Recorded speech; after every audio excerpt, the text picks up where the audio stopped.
alur buka usaha atau alur kerja. Yang pertama adalah SDM, yang kedua adalah kompetensi, yang ketiga konsep. Oh ya, sama besok tolong untuk bawa ATK ya, bawa buku ya, karena dalam manajemen menu besok itu ada hitung-hitungannya juga. Jadi tolong bawa buku. Oke, ini alur buka usaha atau alur kerja. Ada SDM, kompetensi, konsep, eksekusi, opening, dan profit goal. Nah, ini baru kewirausahaan. Kita sederhana, nggak seribet. Kita nggak ribet, kita sederhana aja untuk konsepnya. Yang pertama adalah SDM, pelaku. Pelaku itu siapa? Ya, bisa pelaku usaha atau pelaku pekerja. Lalu standar kompetensi. Jadi kita sebagai pelaku itu memang nol. Dikatakan kita itu nol, tidak mempunyai apa-apa. Kita harus mempunyai kompetensi. Kompetensi itu harus kompeten, harus punya skill. Apa aja skillnya? Jadi standar kompetensi itu knowledge, skill, dan attitude yang kita miliki sebelum bekerja atau buka usaha. Nah, jadi kemarin pernah saya jelaskan ya, knowledge itu pengetahuan, kalau skill itu keahlian, dan attitude itu sikap. Ini langkah awal. Nanti kalau kita sudah punya kompetensi, kita tinggal milih mau bekerja atau mau buka usaha. Nah, di sini ada dua pilihan. Kalau kita mau bekerja, berarti kita akan mengumpulkan uang untuk mencapai kapital. Kapital ini modal dan pemasaran. Jadi kita mau bekerja dengan mengumpulkan modal, atau kita mau buka usaha karena sudah ada modal. Nah, itu kompetensi. Jadi kalau kita sudah punya tiga skill ini, knowledge, skill, dan attitude, baru kita akan ke kompetensinya ini. Setelah itu baru kita akan bisa membuat konsep, di mana konsep itu seperti halnya perencanaan dasar sebelum membuka usaha. Jadi sama aja sebenarnya, kalau kita sebagai pengusaha atau sebagai karyawan sebenarnya sama. Bedanya kalau pengusaha itu udah punya modal, kalau karyawan belum punya modal. Ibaratnya kalau kita sebagai karyawan belum punya modal, selama kita bekerja sebagai barista atau sebagai bartender atau sebagai apapun ya kita tetap mengumpulkan modal, menabung supaya kita bisa membuka usaha sendiri, mengonsep usaha kita sendiri. Makanya sebelum kita mau buka usaha harus ada namanya pilihan, kita mau bekerja dulu atau memang kita sudah ada modal. Kalau kita sudah bekerja sebagai barista, kan nggak mungkin ya kita jadi barista 20 tahun, kan nggak mungkin. Kita harus jadi barista ya mungkin hanya berapa tahun lah ya. Ya Marvin mau jadi barista 20 tahun. Oh ya, di sini ada kelas offline ya, ada yang offline, ada beberapa orang, jaga jarak.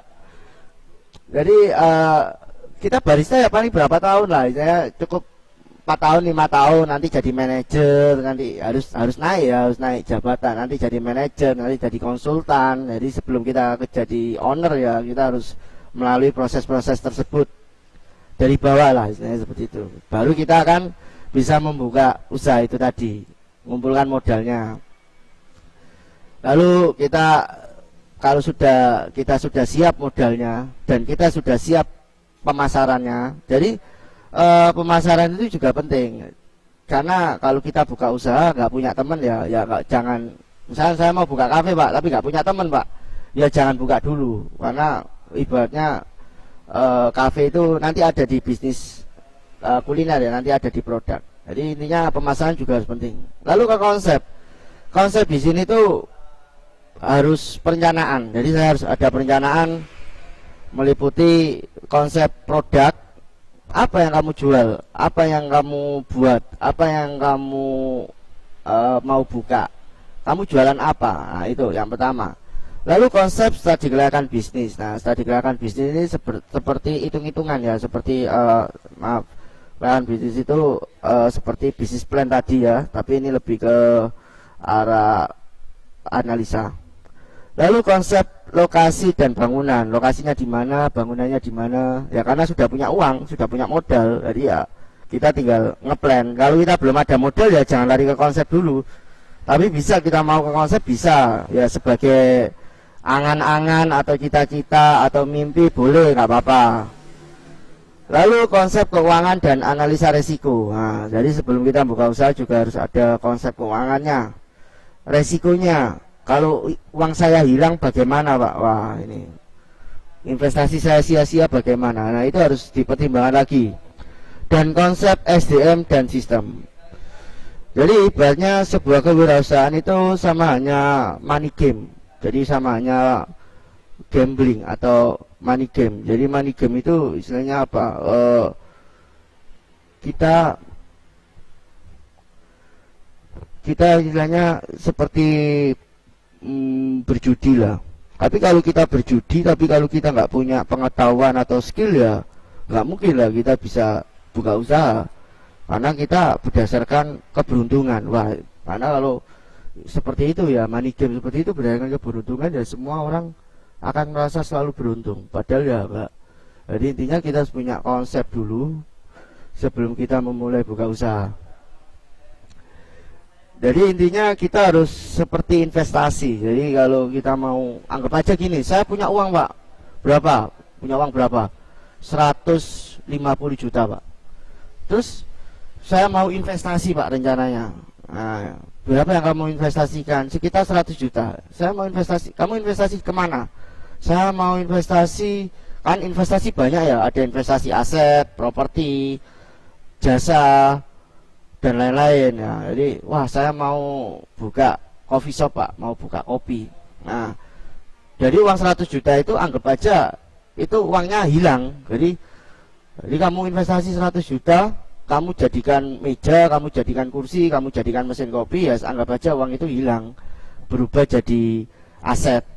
Nah makanya investasi itu banyak, jangan sampai salah pilih investasi.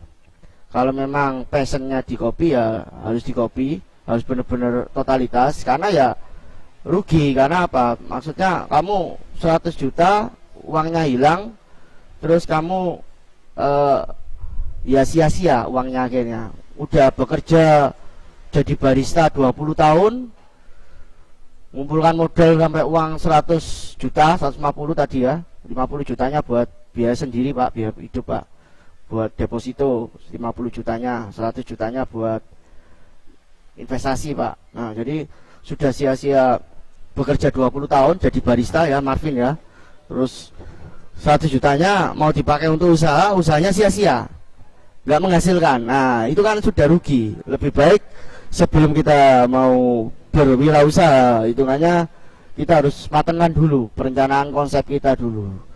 Tapi ya diimbangi dengan skill tadi. Jangan sampai kita faktor keberuntungan. Kalau kita faktor keberuntungan ya hanya 1 berbanding 1000, hanya 1 berbanding 100%. 1% yang berhasil dan 100% yang tidak berhasil. 99% ya. Oke. Setelah kita punya konsep 5 ini ya, menu, studi kelayakan bisnis, keuangan, bangunan, SDM, baru kita ke eksekusi. Jangan sampai kita itu hanya wacana tapi nggak pernah dinyatakan atau direalisasikan. Wacana aja. 10 tahun yang lalu ya bilang gitu, Marvin mau buka kafe aja. 10 tahun sekarang bilang buka kafe. 10 tahun yang ada aja gitu, masih wacana terus, masih konsep terus, nggak ada pembuktiannya. Ya itu tadi namanya konsep, wacana. Tapi eksekusi ini adalah realitas. Realitas itu kenyataan. Mimpi harus diwujudkan. Nah diwujudkan dengan cara apa Pak? Ya tadi kita membuat semacam bisnis plan atau proposal bisnis, proposal. Terus yang kedua belanja aset dan setup. Nah ini sudah mengeluarkan uang, sudah mulai mengeluarkan uang ini. Jadi 100 juta itu udah habis di sini ini ya. Tapi jangan dihabiskan. Nanti ada di materi keuangan, nanti ada. Lalu kita cari orang, rekrutmen. Lalu kita training mereka, baik produksi atau pelayanan. Lalu kita simulasi dan pemasaran. Nah jadi eksekusi itu ibaratnya ya pelaksanaannya, diwujudkan, mimpi yang diwujudkan. Lalu yang kelima adalah kalau sudah semua ya, sudah siap semua, baru kita buka opening. Mulai dari prepare, operasional, closing, back office, front office, dan monitoring, pengawasannya. Nah, kalau kita sudah jalan kafenya mungkin 5 tahun, Pak saya jalan sudah 1 tahun Pak, saya mau buka cabang. Wah, jangan dulu, karena itu ada namanya profit goal yang terakhir. Profit goal itu target. Targetmu apa sih selama kamu usaha kafe itu apa? Ya, tadi kan kamu sudah jadi barista 20 tahun. Terus kamu sekarang sudah buka usaha sendiri 1 tahun. Targetmu apa? Atau kamu sudah buka usaha sendiri 5 tahun. Targetmu apa? Nggak ada target Pak, ya saya ya gini-gini aja. Wah, berarti mindset kamu adalah mindset seorang pedagang. Seorang pedagang itu nggak punya visi misi, dia nggak punya target. Yang penting hari ini laku, yang penting hari ini tuh untung. Tapi kalau sebagai seorang pengusaha, kamu harus mempunyai visi misi, kamu harus mempunyai target. Karena ya itu tadi, seorang pengusaha bisa mengembangkan usahanya karena dia mempunyai target di dalam dirinya sendiri. Saya usaha ini sampai kapan? Sampai profit goalnya apa? Nah, untuk profit goalnya ini sendiri ada 4 ya.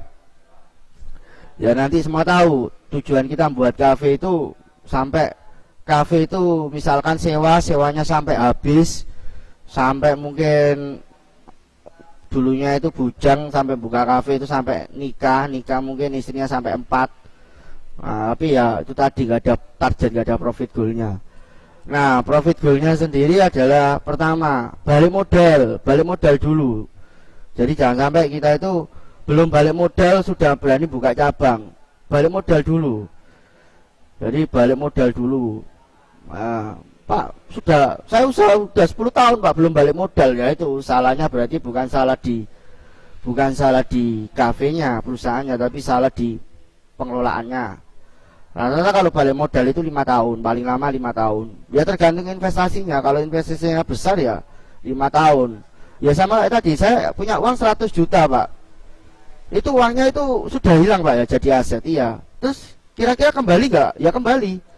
Makanya namanya investasi. Investasi itu kan bisnis, yang investasi itu kita mengorbankan uang kita untuk mendapatkan keuntungan dan juga kembali modal. Nah, jadi kalau balik modal itu misalkan 100 juta, ya balik 100 juta plus bunga-bunganya. Nah, bunganya itu disebut profit, keuntungan. Bunganya itu tiap bulan Pak. Ya itu kamu buka kafe, kamu dapat untung, ya itu bunganya. Ya sama kayak deposito. Kamu deposito 100 juta di bank, kamu setiap bulan dapat bunga 1 juta dari bank, dapat uang. Pasaran nggak kamu ambil selama 5 tahun.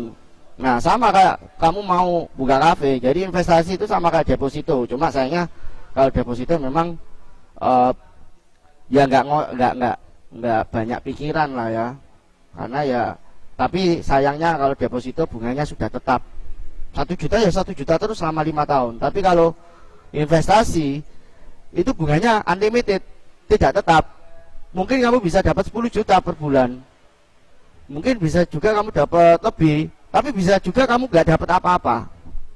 Nah itulah resikonya investasi. Kalau deposito kamu nggak ngapa-ngapain udah dapat uang. Ya sama kayak investasi aset juga. Tapi aset juga ada ruginya juga kalau kena bencana atau apa.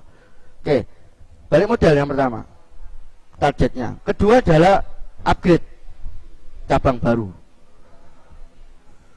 Monopoli, kalau orang bilang itu monopoli. Nah, jadi upgrade, mungkin bangunannya dulunya 1 lantai, upgrade jadi 3 lantai, atau buka cabang baru. Nah, monopoli. Terus yang ketiga adalah branded. Branded itu branding. Jadi kalian memperkenalkan usaha kalian ke semua orang dengan cara branding, pemasaran, sehingga orang itu banyak tahu. Makanya tujuan dari buka cabang, ada kafe itu, ada orang itu, satu orang punya 20 warung kopi, ada satu orang itu punya 50 warung kopi. Tujuannya apa sih dia itu? Ya branded sebenarnya. Satu orang punya 20 warung kopi, tujuannya apa? Branded, branding, memperkenalkan warungnya dia, mereknya dia. Misalkan warung kopi Piccolo. Nah, satunya warung kopi Dragon Ball. Yang punya Dragon Ball ini punya warung kopi 50 tersebar di Indonesia. yang Piccolo ini 20 tersebar di Jawa Timur. Tujuannya apa kalau kita mau monopoli atau buka cabang, Pak? Ya tujuannya branding, bukan untuk tujuan gaya-gayaan ya. Wah, kafemu banyak ya, 10 kafe 10 kafe nggak ketata semua, manajemennya amburadul. Wah, ya sama aja. Sebenarnya tujuan dari banyak cabang itu ya ini ya branded ya, atau akuisisi. Ada kafenya orang, kita akuisisi, kita beli, kita ganti manajemennya. Ya sama kayak Google membeli YouTube, Google membeli apa kemarin, Facebook membeli WhatsApp. Nah jadi intinya akuisisi, jadi membeli. Terus yang ketiga branded, ya tujuannya kita memasarkan produk kita, merek kita. Misalkan mereknya Marvin Coffee Shop. Marvin Coffee Shop di Medan ada 6, di Jakarta ada 5. Tujuannya apa ya? Memperkenalkan produk mereknya Marvin Coffee Shop. Keunggulannya apa? Keunggulannya Dolgano Coffee. Jadi intinya kan, berarti kalau mau minum Dolgano Coffee ke Marvin Coffee Shop itu banyak. Jadi tujuannya adalah memperkenalkan produk kita. Ya sama kayak Jarum itu perusahaan rokok, dia mengakuisisi BCA atau bukan mengakuisisi sebenarnya, membeli saham BCA. Jadi kalau perusahaanmu sudah besar, kamu bebas, kamu mau beli perusahaan-perusahaan yang mungkin mau bangkrut, mau jatuh bangun, atau lagi keadaan susah, kamu bisa beli atau tanam saham. Kalau mengakuisisi mengembalikan, mengatur sampai manajemennya ya. Tapi kalau saham beda lagi, saham kamu investasi. Jadi intinya kamu kalau perusahaan udah besar, kamu bisa membeli perusahaan orang lain, walaupun perusahaan orang lain itu sudah jalan. Contohnya kayak kemarin Teh Sariwangi dibeli Unilever, ya kan? Jadi kalau perusahaan udah besar, udah jaya, udah internasional, kamu tinggal beli aja perusahaan-perusahaan yang lagi kesusahan. Jadi nggak perlu kamu merek baru lagi. Misalkan BCA Jarum, Pak, Jarum BCA, waduh bingung nanti, ini bank apa rokok. Jadi kamu hanya investasi, kamu tinggal cari keuntungan di dalamnya. Terus yang terakhir adalah go public. Go public itu semua orang kepingin ya, go public. Perusahaan go public itu bisa mungkin ya bisa juga BUMN, atau bisa juga kayak perusahaan-perusahaan besar yang belakangnya ada TBK. Jadi orang yang mau investasi di kamu itu biasanya kalau untuk TBK itu minimal store 3M. Jadi perusahaanmu itu kamu bagi-bagikan ke orang lain. Maksudnya terbuka untuk umum, bukan dibagikan ke orang lain ya gratis, enggak. Tetap store dana minimal 3M, itu udah diatur di undang-undang. Jadi perusahaanmu itu milik bersama. Tapi tetap masternya di komisarisnya, tetap masternya di kamu yang punya perusahaan itu tadi. Nah, itulah tujuan profit goal dari sebuah kewirausahaan. Pertama pasti balik modal, kedua upgrade, ketiga atau monopoli, ketiga branded, dan keempat go public. Jadi kan semua orang kepingin kan seperti itu. Oke.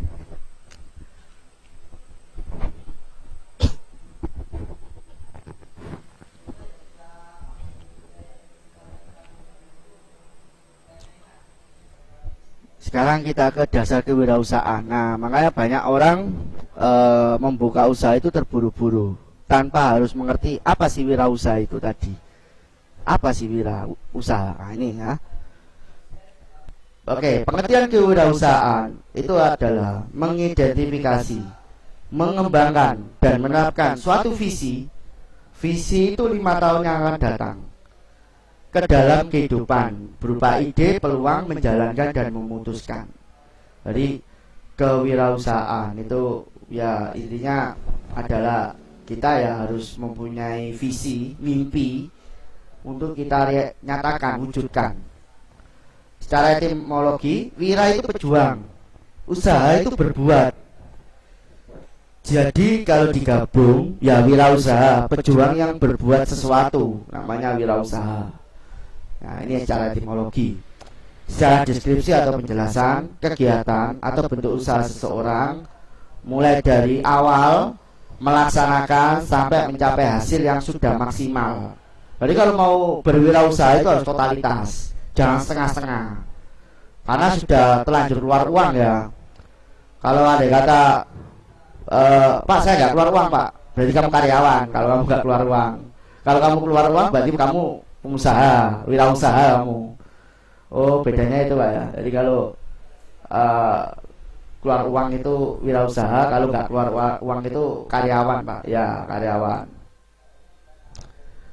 Oke, terus tahapan dalam wirausaha itu juga ada asam manisnya ya, nggak semua. Contoh pertama kita itu startup. Startup itu fase terbentuknya usaha atau bisnis. Pak saya mau buat coffee shop, berarti kamu itu buat perusahaan. Oh, bukan kafe Pak. Ya perusahaan, kafe itu kan produk. Dan sekarang usahamu bentuknya apa? Ya UKM Pak, ya saya sendiri Pak UKM ya. Nah makanya itu namanya fase terbentuknya usaha atau bisnis, bukan fase terbentuknya produk. Saya mau buat kafe Pak, coffee shop, saya mau buat kedai kopi, ya itu produk, bukan tempat, bukan jenis usaha. Jadi kamu itu membuat perusahaan dulu, fase terbentuknya perusahaan itu aja. Startup. Kalau startup ini biasanya butuh waktu paling enggak setahun 2 tahun, bahkan mungkin bisa 5 tahun ya dikatakan startup. Terus yang kedua adalah fase brand building atau fase pengenalan, dimana replication and improving ya, dimana kamu di sini tuh mengeluarkan uang yang banyak sekali di sini pengenalan. Jadi pengenalan itu kalau startup itu kamu mengeluarkan untuk ilmu ya, untuk skill, knowledge dan attitude untuk fase awal ini. Ya mungkin mengeluarkan uang, tapi uangnya nggak banyak. Kamu banyak uang itu malah di sini pemasaran, di pengenalan ini. Ya sama kayak pabrik rokok mau mengeluarkan rokok, misalkan rokok terbaru misalkan dia, wow SPG-nya udah siap, iklannya udah siap, padahal rokoknya belum dijual. Nah, jadi mengeluarkan uang banyak itu di sini, di pengenalan itu tadi. Ikut pameran, ikut workshop dan lain-lain. Ini ngeluarin uang banyak di sini. Ya pengalaman saya. Terus fase pertumbuhan. Jadi fase pertumbuhan itu value. Jadi produkmu itu punya isi, punya harga. Misalkan tadi saya jelaskan contohnya Marvin Coffee Shop. Dia produk utamanya Dalgona Coffee. Dan ternyata Dalgona Coffee itu dia itu beda sama yang lain. Sehingga Dalgona Coffee-nya dia itu harganya itu dia jual itu 50.000 per gelas. Karena ada jelinya di dalam misalnya. Jadi di mana produkmu atau perusahaanmu itu sudah bisa dijual atau sudah bisa dibeli orang. Wah aku kepingin seperti kayak Marvin Coffee Shop, dia sudah rame, banyak peminatnya, saya pengen beli itu, atau saya pengen kerjasama, atau saya pengen franchise mungkin. Nah itu adalah fase pertumbuhan. Lalu fase kematangan, dimana kalau ada usaha rame pasti banyak yang niru, pasti banyak yang kepingin. Itu namanya fase kematangan atau persaingan. Dulu banyak usaha-usaha kayak batu ake ya. Batu ake itu banyak sekali yang jual, akhirnya saingannya tinggi. Lalu ada juga kopi, juga saingannya juga tinggi. Nah intinya fase kematangan ini dimana yang survive atau yang bertahan itu yang menang. Nah di fase kematangan ini kita juga jangan zona nyaman aja. Kita harus keluar dari zona nyaman. Misalkan kita buka cafe, coffee shop, saingannya banyak. Ya mungkin kita sekarang buka toko kopi, atau kita buka sejenisnya lah, atau buka barbershop di dalamnya, atau buka apa. Jadi intinya fase kematangan ini kita bisa mundur, bisa jatuh, bisa turun kalau kita nggak punya inovasi baru. Biasanya fase kematangan ini mungkin usia perusahaan itu sudah 5 sampai 10 tahun. Jadi dia ini butuh sesuatu yang baru biar nggak jenuh customernya. Atau biasanya disebut ya itu tadi inovasi kayak produk baru atau market baru dengan membuka cabang baru. Nah, ini biasanya 5 sampai 10 tahun. Jadi di titik puncaknya sebuah usaha, titik puncaknya, titik klimaknya. Wah, rame kafenya sekarang, rame terus ya. Rame terus, habis itu kena corona, sepi semua. Nah, tutup, ada yang separuh-separuh, ada seperti itu. Fase kematangan seperti saat ini di wabah virus corona ini usaha banyak sekali, tapi kena corona ya pada bingung semua. Ya itu namanya fase kematangan. Jadi programnya Pak Jokowi ya sukses sebenarnya karena banyak yang buka usaha. Terus ada namanya fase kemunduran. Makanya kalau fase kematangan itu kita nggak punya alternatif kayak produk baru atau market baru, ya kita bisa mundur, jatuh. Karena banyak kompetitor, kebosanan customer, dan perubahan daya beli. Yang dulunya itu suka nongkrong, sekarang nggak nongkrong. Nah, tapi ya kalau ibaratnya kena corona kan hanya mungkin sementara. Tapi kalau dalam usaha itu fase kemunduran itu pasti ada. Karena ya itu tadi banyak kompetitor, customernya bosen karena produknya itu aja. Dan juga customernya mungkin karena harganya naik rame ya, naik terus ya, mungkin ya ada tempat baru itu murah, ya udah serbu. Kepo lah ya. Ada tempat baru murah, serbu. Ya, tempat lama karena dia merasa rame dinaikkan terus ya, akhirnya customer ya turun daya belinya. Makanya lebih susah cari pelanggan tetap daripada pelanggan baru. Oke, sekarang pelaku wirausaha. Pelaku wirausaha ada namanya EBSI. Nah, kalau kita kuliah di manajemen bisnis atau manajemen ekonomi ini pasti selalu muncul. E itu employer, B itu S itu self employer, B itu business owner, I itu investor. Jadi kalau baca itu dari kiri lalu kanan. Employer karyawan, self employer itu seperti posisi karyawan tapi yang posisinya manajer atau direktur. Business owner itu kayak UKM. Kalau investor itu ya sama kayak kamu sudah lolos dari UKM, ya big boss ya seperti itu. Jadi employee itu pegawai. Jadi ada tahapannya. Mungkin kita jadi karyawan dulu, Pak. Jadi barista dulu, Pak. Ya barista berapa tahun? Ya 3 tahun lah, Pak. 2 tahun, 3 tahun. Jangan 20 tahun. Lalu kita nanti akan jadi self employer, Pak. Bekerja sendiri, bekerja lepas. Mungkin bisa juga profesional, tapi juga bisa manajer, itu juga termasuk, juga bisa self employer. Yang penting itu gajinya lebih besar daripada employer. Lalu business owner, Pak. Nah, kalau business owner ini yaitu UKM, punya bisnis sendiri. Lalu investasi itu investor ya sudah berani untuk menanjur. Wah, usahanya dia banyak, kafarnya 20, salonnya 10, bengkelnya 10. Wah, itu namanya investor. Jadi dia itu sudah investor ya, nanam modal aja.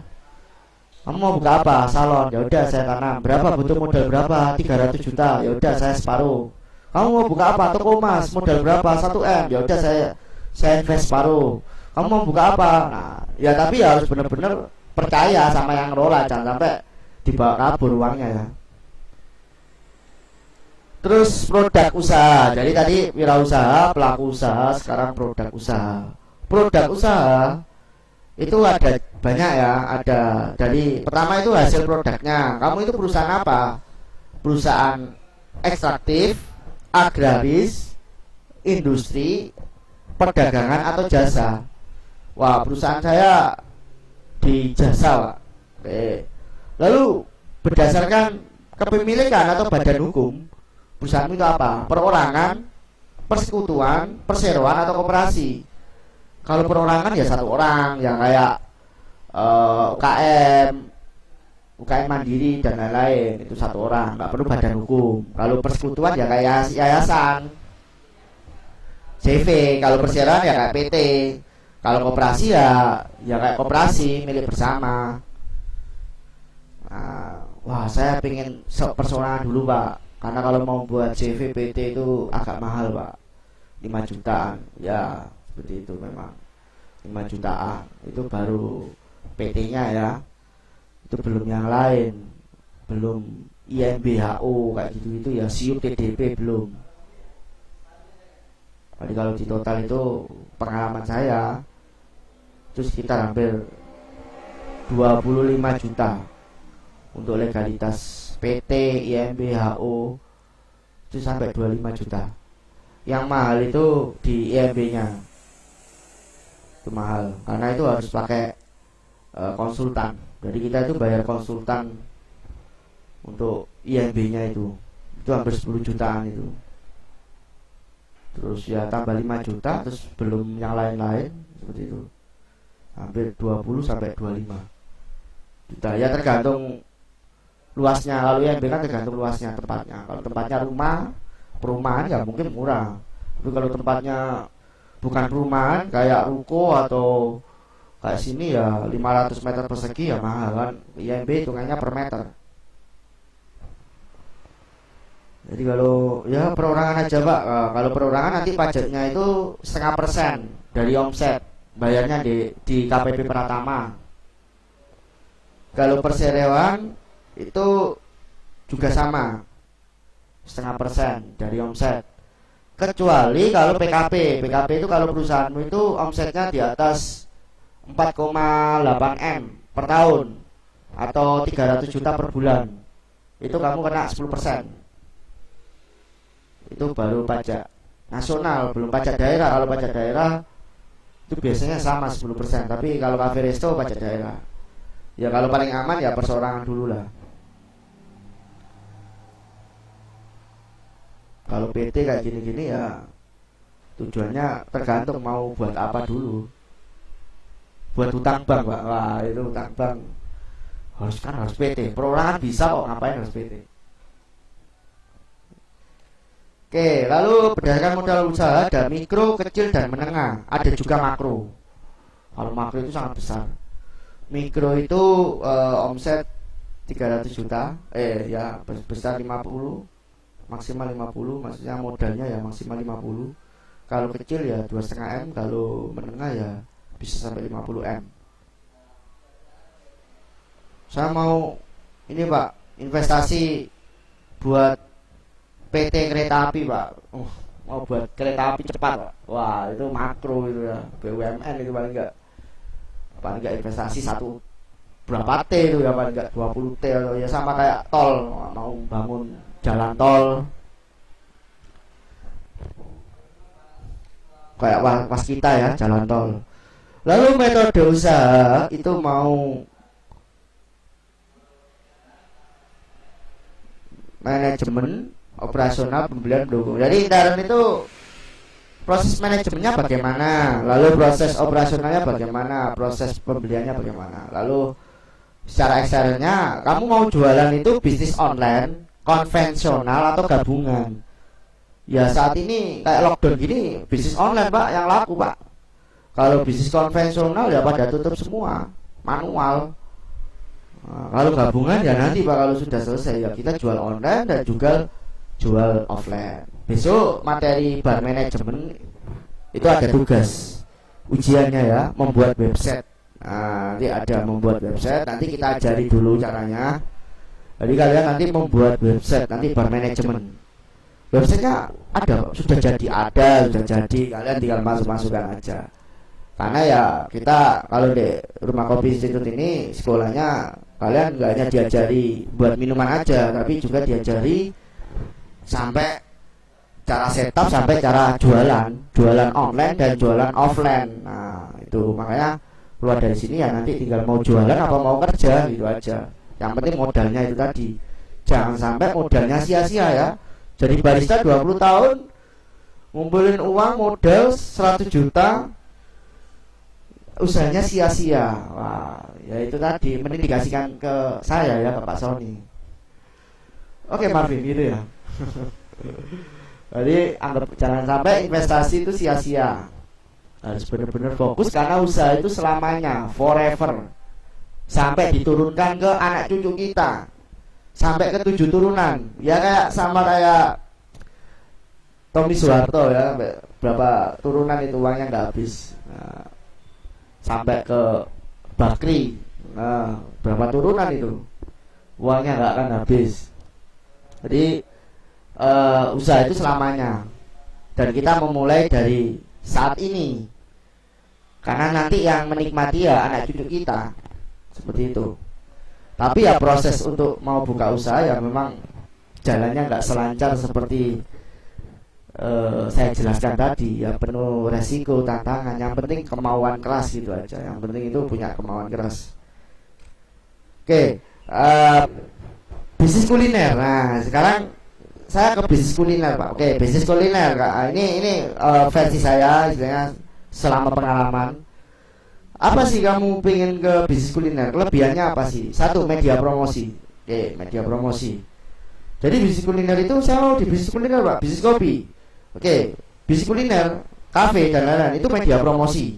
Jadi contohnya gini, kamu seorang, misalkan ada Pak Dokter mau buka kafe, atau jangan Pak Dokter lah, toko bangunan. Misalkan ada toko bangunan, ada pengusaha toko bangunan mau buka kafe. Nah itu dari segi pengusaha. Tujuannya apa?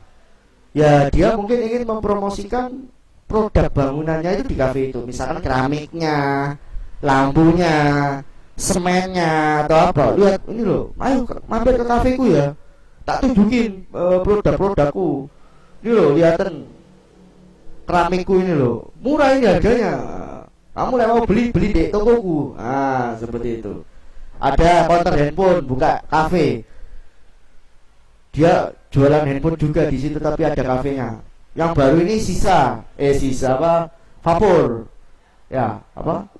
Vapor. Rokok elektrik, vape itu ada kafenya juga. Ada orang mau beli, tanya-tanya, konsultasi sambil nongkrong. Nah, itu. Jadi itu dari segi pengusaha. Jadi dia itu media promosi kafe itu. Tempat publik, tempat umum, pasar, bukan pasar ya. Tempat keramaian, tempat umum, makanya banyak razia. Kafe-kafe itu. Apalagi zaman Covid gini ya, razianya banyak. Ya kalau nggak zaman Covid ya nggak dirazia lah. Lalu dari segi karyawan, kafe itu sebagai media promosi karyawan juga. Misalkan Andre ini bakatnya buat kopi sambil salto, Pak. Buat espresso sambil salto. Ada customer di situ lihat, wow, kamu hebat ya buat espresso sambil salto ya. Jungkir balik salto ini. Mau nggak kamu kerja di tempatku? Nanti kamu salto bisa tiap hari di situ. Nah, jadi kamu bisa ditawari untuk kerja di tempat dia.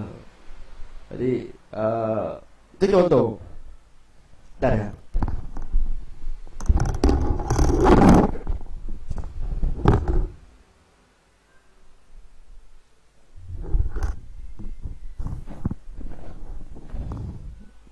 Terus kelebihannya bisnis kuliner ini bisnis kepercayaan, karena rasa nggak bisa dibohongi. Nah, sekarang cari bisnis kan susah ya kalau nggak bisnis yang apa sih bisnis yang dipercaya? Ya bisnis rasa nggak bisa dibohongi. Terus kafe ini modal yang minim, iya modal minim. Kamu cuma modal 1 juta sebenarnya bisa buka kafe, bukan kafe ya, buka usaha kuliner, pakai sepeda ya itu bisa. Cuma malunya yang nggak bisa, Pak. Ya itu kan. Sebenarnya bisa, malunya yang nggak bisa. Jualan minuman, jualan kopi di pinggir lampu merah, jualan minuman pakai sepeda, itu bisa sebenarnya. Modal V60, Vietnam Drip sama kettle itu sebenarnya bisa, cuma malunya Pak yang nggak bisa, gengsinya nggak bisa. Ya itu tadi, ya modal yang minim sebenarnya, nggak perlu 1.500.000 aja udah bisa buat kafe sebenarnya, buat kuliner. Tapi ya tergantung lagi bakat dan keterampilan maksimal, meskipun modal minim bakat keterampilannya maksimal, karena sebuah usaha kafe itu hampir sama kayak pabrik. Jadi kita itu pabrik plus showroom. Jadi seperti hanya kamu produksi dan juga penjualan. Jadi itu sebuah kafe. Pak, saya nggak pakai produksi, jualan aja. Ya udah, kamu kafemu, kamu ambil nasi goreng, misalnya kamu jualan nasi goreng. Kebetulan di depan kafemu itu ada orang jualan nasi goreng tuk-tuk ya. Ya udah, kamu jual lagi aja di kafemu. Kamu beli di Pak nasi goreng 10.000, kamu jual di kafemu 20.000, kan sebenarnya sama aja. Cuma ya keuntungannya sedikit. Iya, keuntungannya sedikit. Ya keuntungannya banyak sebenarnya, tapi ya kalau kamu produksi sendiri ya, karena dalam kuliner itu penjualanmu banyak atau produksimu banyak, keuntunganmu semakin banyak. Ya sama kayak pabrik. Pak, saya mau buat mineral water. Misalkan kamu mau pesen di pabrik, Pak, saya mau beli mineral water 1 botol, ya nggak ya ditolak sama pabrik. Ya malah nggak beli itu 1.000 dus gitu loh mas, atau 10.000 dus, masa beli 1 dus. Nah sama kayak kuliner, kamu kuliner masak nasi goreng 1 porsi sama masak nasi goreng 100 porsi, ya keuntungannya banyak mana, Andri? Keuntungannya banyak mana? Masak nasi goreng 1 porsi sama masak nasi goreng 100 porsi, keuntungannya banyak mana? Ya banyak yang 100 porsi. Kan itu sekali jalan kan? Sama kayak pabrik. Makanya kuliner itu sama kayak pabrik. Jadi kalau kita produksinya banyak ya keuntungan banyak. Kalau produksinya sedikit, sepi, ya keuntungan sedikit. Lalu kuliner itu pandai memanfaatkan kesempatan. Jadi kamu, ya kita bekerja keras, berpikir gimana caranya kopi ini jadi uang, atau gimana caranya kursi yang ada di kafe ini banyak orang. Nah, makanya pandai memanfaatkan kesempatan. Jadi kita itu gimana caranya beras ini jadi nasi goreng, gimana caranya kopi ini jadi cappuccino, gimana caranya susu ini jadi milkshake.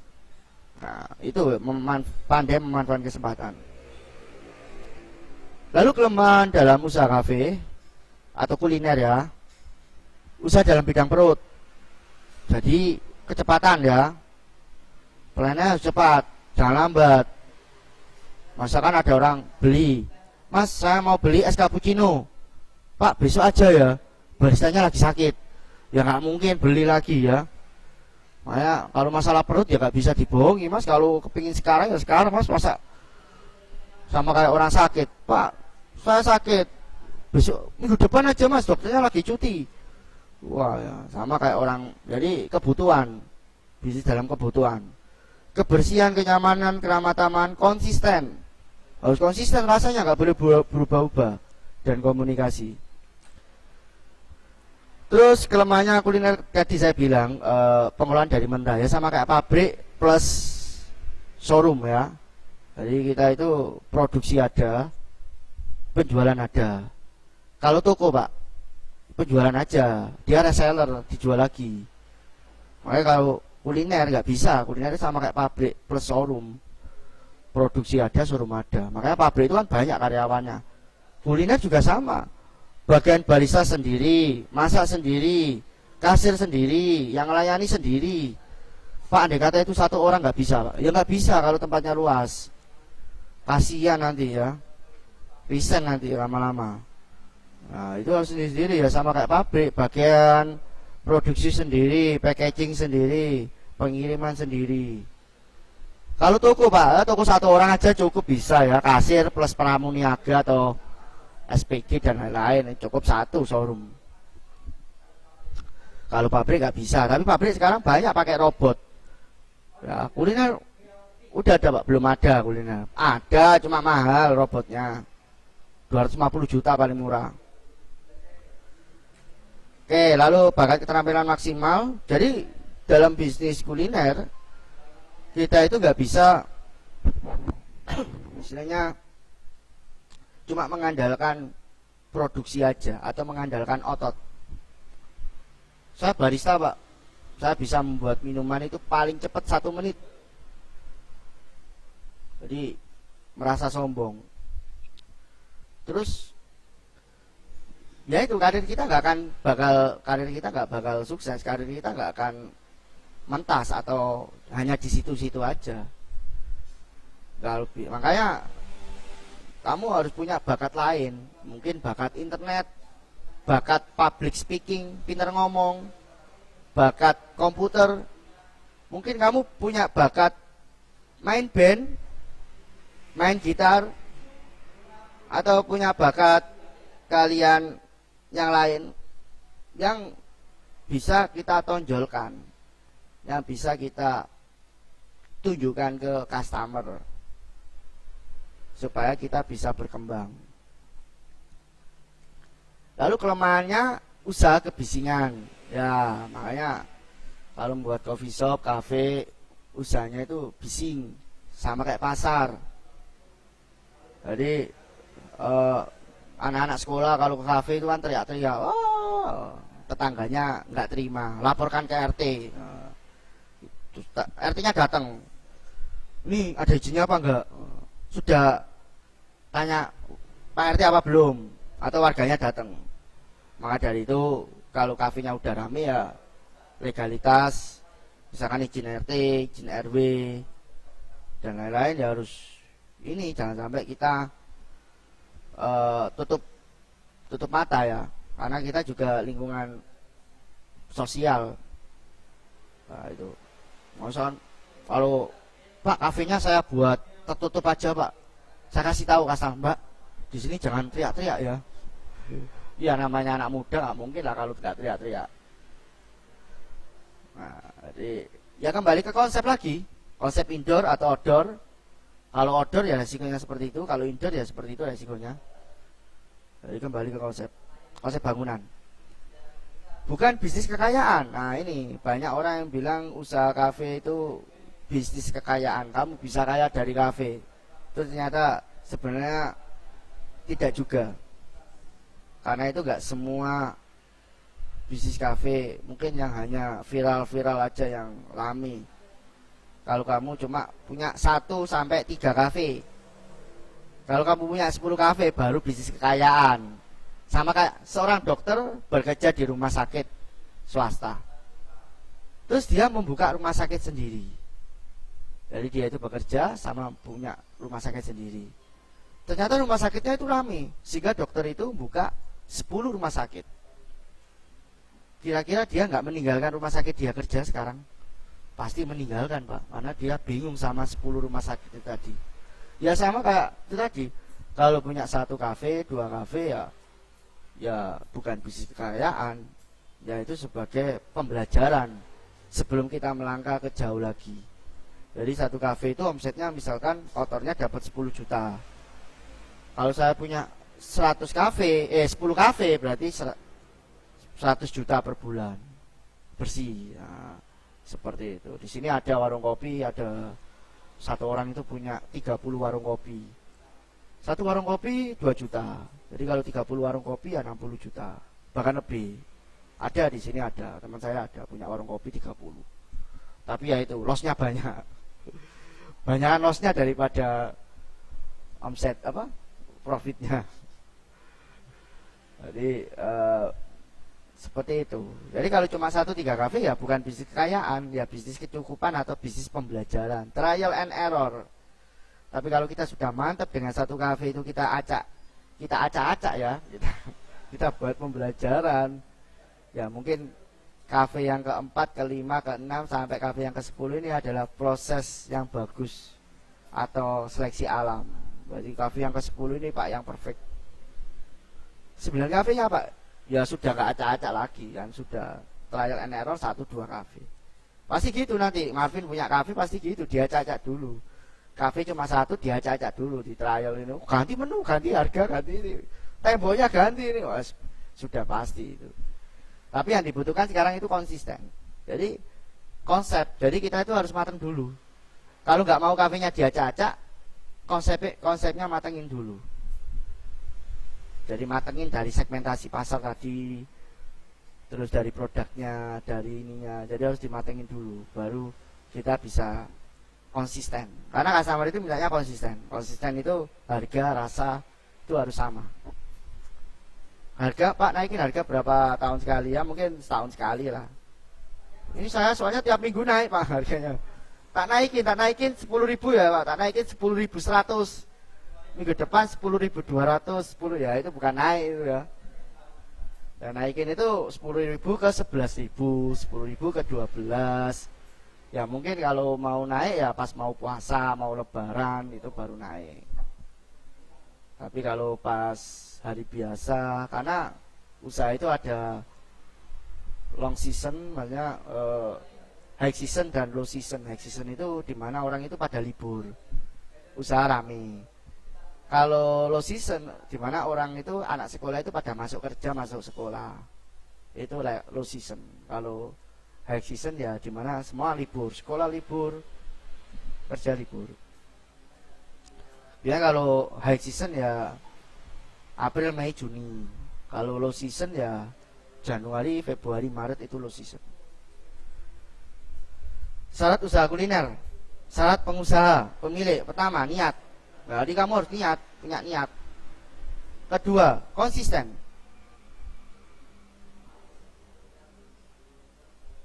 Ketiga, eksis, dan keempat, selamanya. Syarat non fisik, mental pasti. Syarat utama seorang pengusaha mau buka usaha apa, Pak? Mental dulu, bukan konsep ya. Konsep itu kan sudah perencanaan. Kamu harus punya mental. Mentalmu nggak boleh down. Sikap, doa usaha, kreatif, dan percaya diri. Nah, ini sekarang studi kelayakan bisnis. Memang agak lama ya kalau agak lama kalau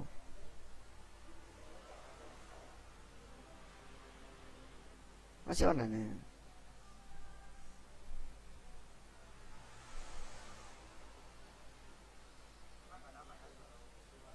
Oke. Studi kelayakan bisnis.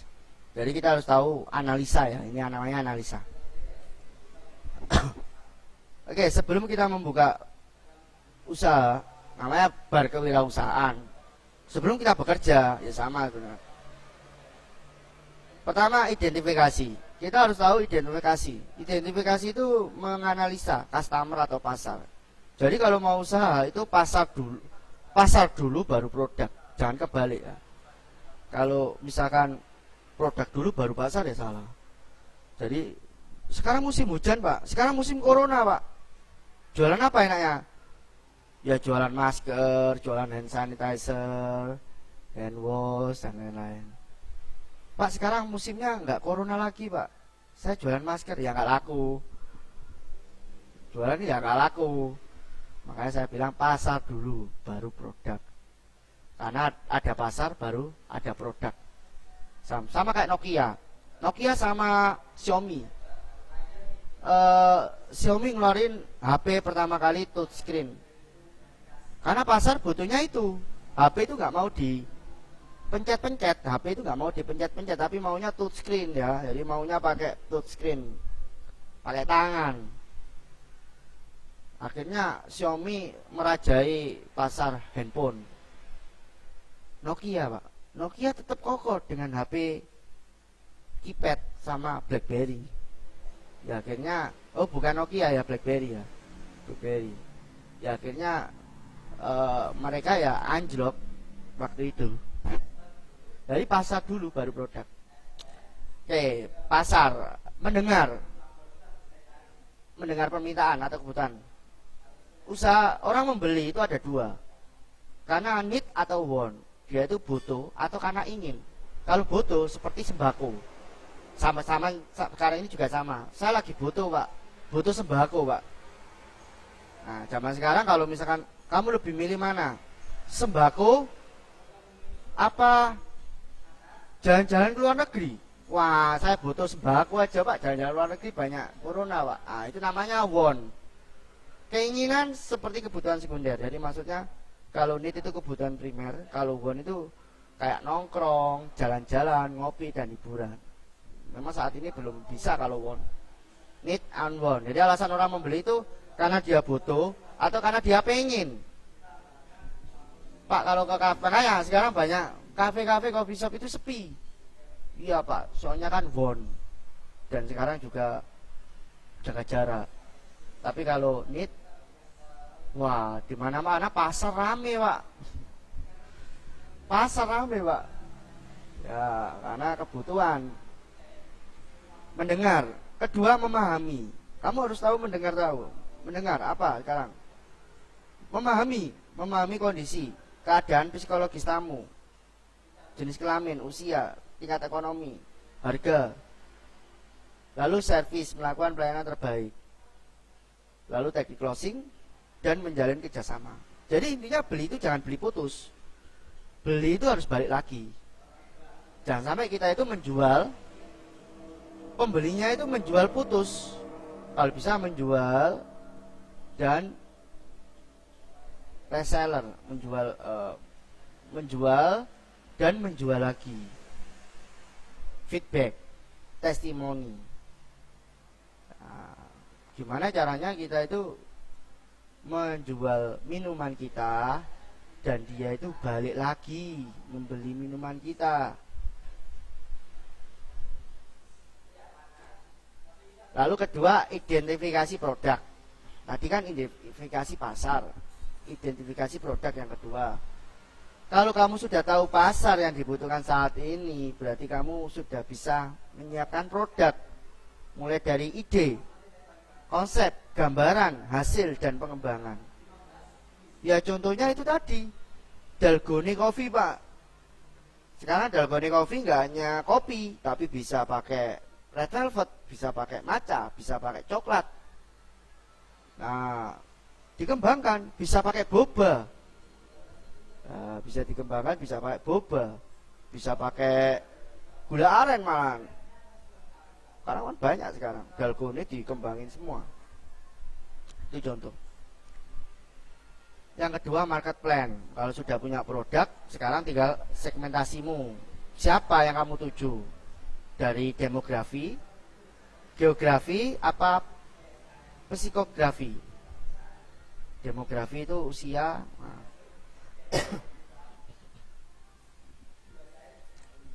Lalu target konsumenmu siapa? Single atau selektif, spesialis atau full? Jadi kamu membuat menu itu, menu yang populer, menu yang pendamping, menu unggulan, menu murah, atau menu murah sampai mahal. Contoh seperti ini, Pizza Hut. Pizza Hut itu ada yang paling mahal, namanya Big Box. Harganya 200 berapa itu. Tapi dia juga jual menu paling murah, menu ala carte yang paling murah. Harganya 40.000 udah dapat pizza atau main course ya, sama minum. Nah itu namanya full market. Jadi kamu jual paling mahal dan paling murah. Jadi kamu nggak menjual itu standar 10.000, 13, 10.000, 13, 10.000, 10.000, 15, 10. Ini nggak ada yang murah, nggak ada yang mahal, standar. Jadi itu 10.000, 15, 10.000, 12. Ya kayak menu saya itu kan gitu standar. Itu ya itu tadi. Kalau bisa full market. Jadi orang itu kamu bisa menggait golongan ke atas sama golongan bawah. Jadi semua golongan bisa masuk kalau full market. Tapi kalau kamu membuat selective target atau single target, ya itu tadi kamu hanya menyaring kelas murah. Masyarakat bawah ya masyarakat bawah aja, kayak warung kopi. Mau kamu menjalin masyarakat ke atas, misalnya coffee shop ya kamu kopi masyarakat kelas atas aja, tidak menjaring ke semua golongan. Lalu positioning ini ya kayak ini. Kalau orang manajemen bisnis, kuliah manajemen bisnis pasti tahu. Product, price, place, promotion, people, proses, physical. Jadi maksudnya produkmu itu paling yang dicari, harganya sesuai pasar, tempatnya mudah dijangkau. Jadi aspek-aspek seperti ini yang dibutuhkan kalau kamu pengen berusaha dengan sukses.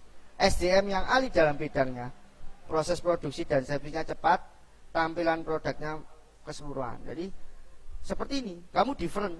Seperti apel merah ini sama jeruk. Kamu itu berbeda. Usahamu berbeda daripada si jeruk. Di situ jeruk itu sama. Kamu di situ sebagai apel yang berbeda sendiri. Orang lebih milih mana? Lebih milih apel, Pak, dibandingkan yang jeruk, Pak. Nah, itulah positioning usahamu. 7 aspek ini. SWOT. Nah, SWOT ini banyak. SWOT ini juga dipakai untuk pertahanan juga ternyata.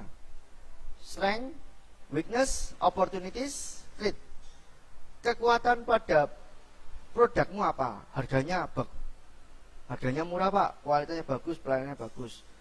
Kelemahannya apa? Cash flow-nya apa? Arus kasnya pak? Atau standarisasi pak, SDM pak, keluar masuk misalnya.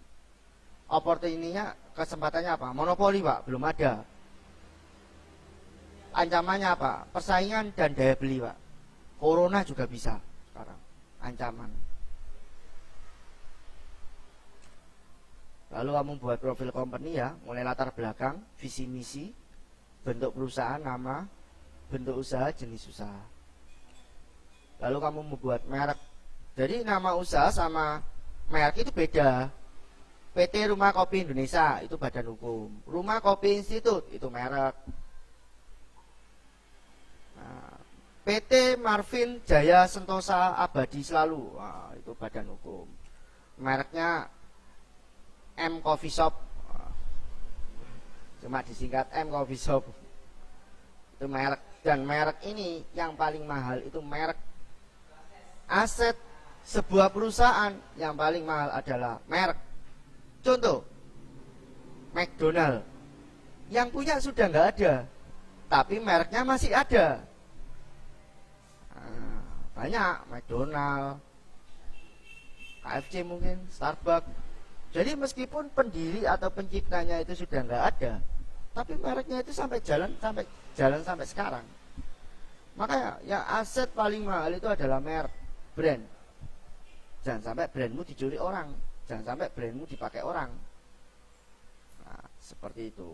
Tentunya brandnya Rumah Kopi Institut, karena kalau Rumah Kopi itu familiar, sudah umum. Kedai kopi, rumah kopi, warung kopi itu nggak bisa diklaim. Pak, saya mau hak patenkan warung kopi, nggak bisa, karena 2 kata. Yang bisa dipatenkan 3 kata. Nah, jadi intinya merek itu yang paling mahal. Aset apa yang paling mahal? Merek.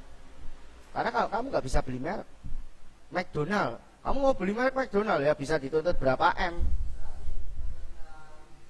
Kamu memakai logo McDonald ya bisa dituntut berapa M. Nah, seperti itu. Sistem monitoring. Nah, kalau usaha sudah jalan, tinggal pengawasannya.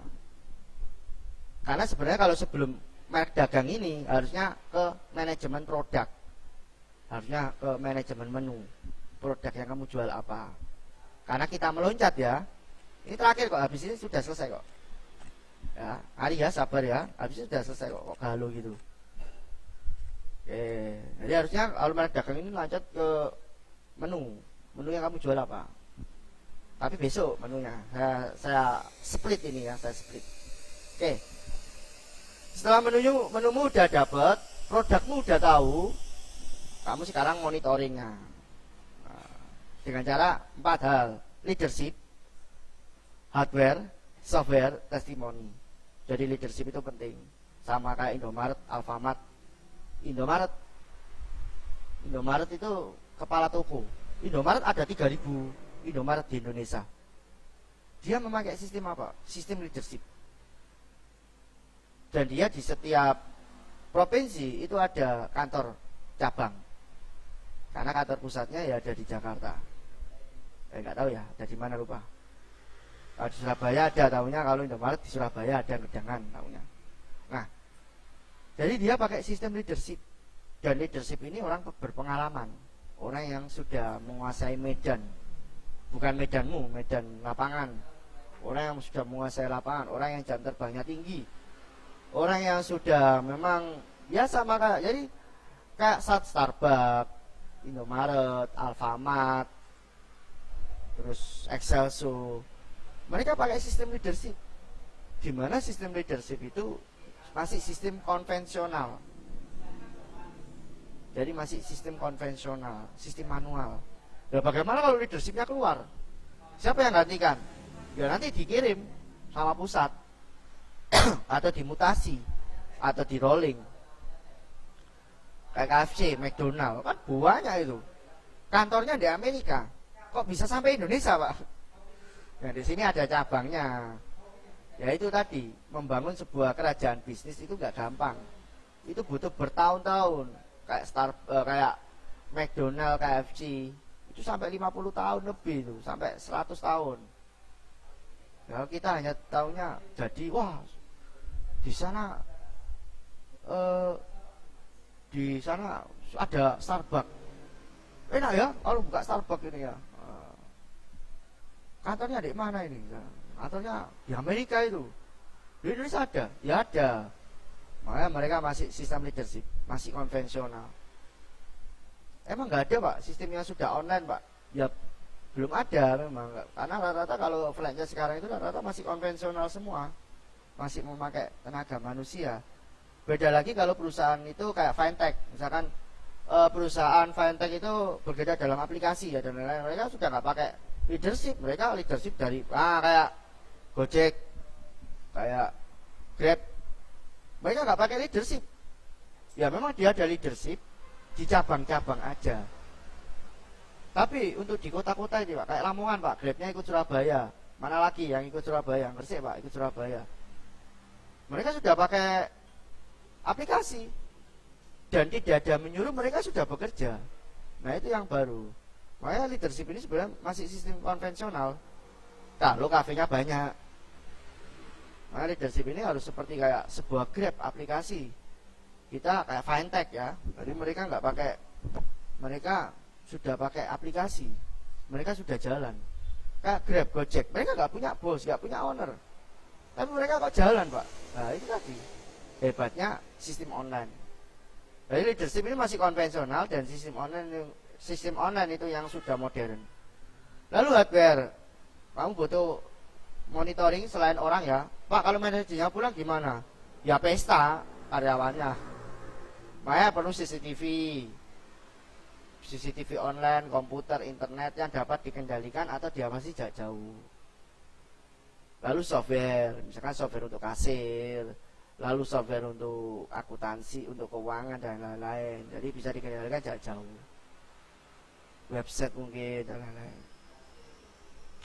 Lalu testimoni, gimana habis ngopi di tempat kami, ini manfaatkan marketplace, sosial media dan lain-lain. Jadi sistem monitoring ini akan membuat sistem kerja kita autopilot. Wah, autopilot ini apalagi, Pak? Jadi sistem kerja kita itu sudah otomatis. Tanpa ada kita, perusahaan tetap jalan. Kafemu tetap buka, kafemu tetap jalan. Itulah namanya pengusaha. Kalau pedagang enggak, kamu nungguin daganganmu dari pagi sampai malam. Pagi sampai malam setiap hari sampai masuk angin. Ya mungkin untuk awal-awal mungkin kita jaga dulu 2 bulan 3 bulan. Tapi kalau sudah lama-lama ya baru bisa kita tinggal. Nah sistem monitoringnya harus kuat. Ini kalau mau jadi bos, ini kalau mau jadi manajer, ini mau jadi atas. Tapi kita dari bawah dulu. Nah, akhirnya terakhir goal and profit. Jadi monitoringnya seperti apa, Pak? Tadi data, operasional, promosi, ARD. Ini nanti di keuangan sama di SDM. Nah, jadi goal profitnya tadi BP, upgrade, investasi, branding, dan terakhir public company. Nah, branding. Nah, branding itu ada brand building, membangun merek. Contohnya ya tadi, saya mau buat Marvin Coffee Shop, itu membangun merek. Lalu brand equity, proses aset menjadi merek. Nah, tadi proses aset menjadi merek ya seperti saya jelaskan tadi. Brand equity itu ya kayak merek tadi itu Marvin menjadi aset. Proses aset kebalik ini ya. Proses merek menjadi aset kebalik ini. Proses merek menjadi aset. Lalu brand awareness merupakan kesadaran merek untuk customer. Jadi brand awareness ini melekat. Orang beli, kamu nggak beli sanyo tak? Untuk buat air di kamar mandi. Jadi message kita untuk beli pompa air itu selalu teringat dengan sanyo. TV, kamu nggak beli Sony dah, loh TV itu ya, kamu nggak beli Honda, wah Honda ya api motor, padahal motornya Yamaha tapi nyebutnya Honda. Itu orang zaman dulu kan kayak gitu. Brand awareness, jadi kesadaran merek tanpa kita sadari melekat. Lalu kalau brand quality, customer melihat dari kualitas ya tadi. Starbucks, wow kualitasnya Starbucks, kamu kalau bawa uang 10.000 ya nggak dapat apa-apa di sana. Nah, itu brand quality.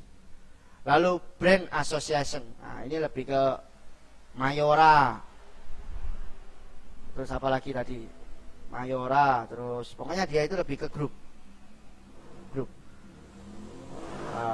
Indofood. Nah, lalu brand value itu isi. Misalkan saya mau beli brand value ini, contohnya apa ya?